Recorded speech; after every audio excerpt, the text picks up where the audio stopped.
Bonjour, aujourd'hui on va étudier le temps de l'imparfait.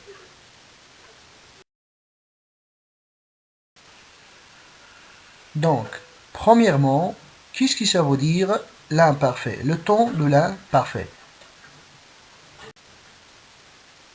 L'imparfait est un temps du passé, on l'utilise pour décrire des lieux, pour décrire des personnages ou pour raconter des actions du passé qui durent. Les terminaisons de l'imparfait.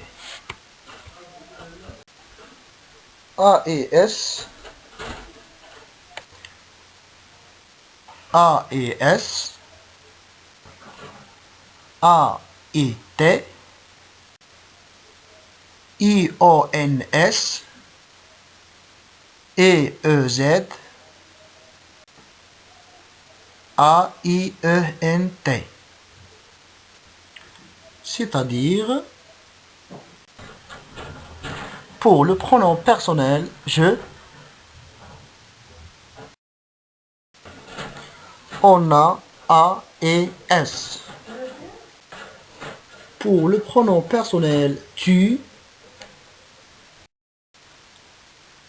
on a AIS. AIS. Et pour les pronoms personnels elle, ou bien on,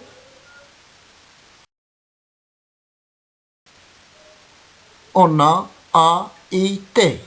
AIT. Pour le pronom personnel nous,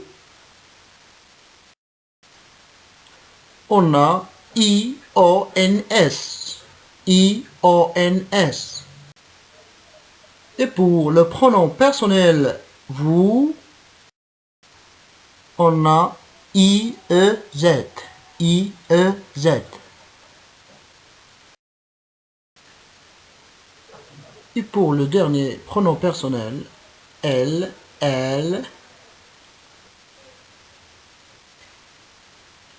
on a AIENT.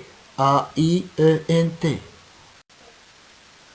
Donc, on va commencer par l'imparfait des verbes de premier groupe, c'est-à-dire les verbes qui se terminent par ER.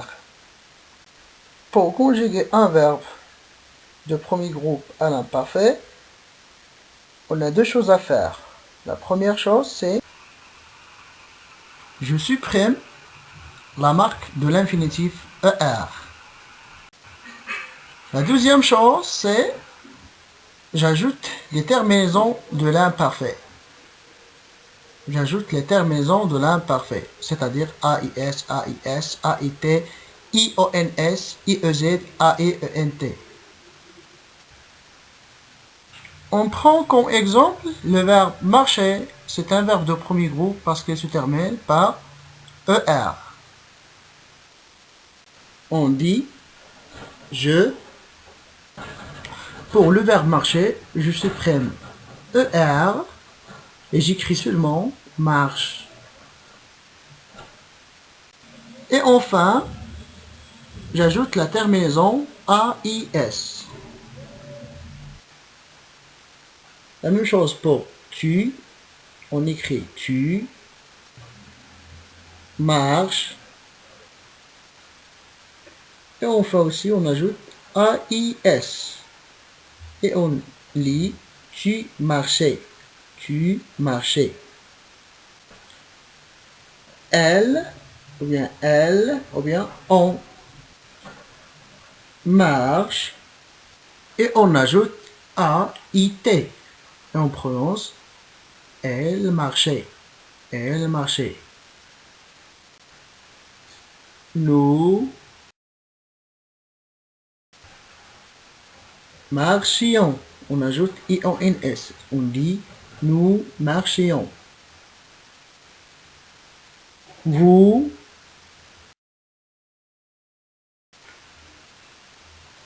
marchiez. On ajoute IEZ et on prononce vous marchiez. Elle ou elle. Marcher. On ajoute AIENT. On dit elle marchait. Finalement, merci pour votre attention. J'espère que vous avez appris cette leçon. Et à la séance prochaine, Inch'Allah, je vais vous montrer comment conjuguer un verbe de deuxième groupe à l'imparfait. Et à bientôt.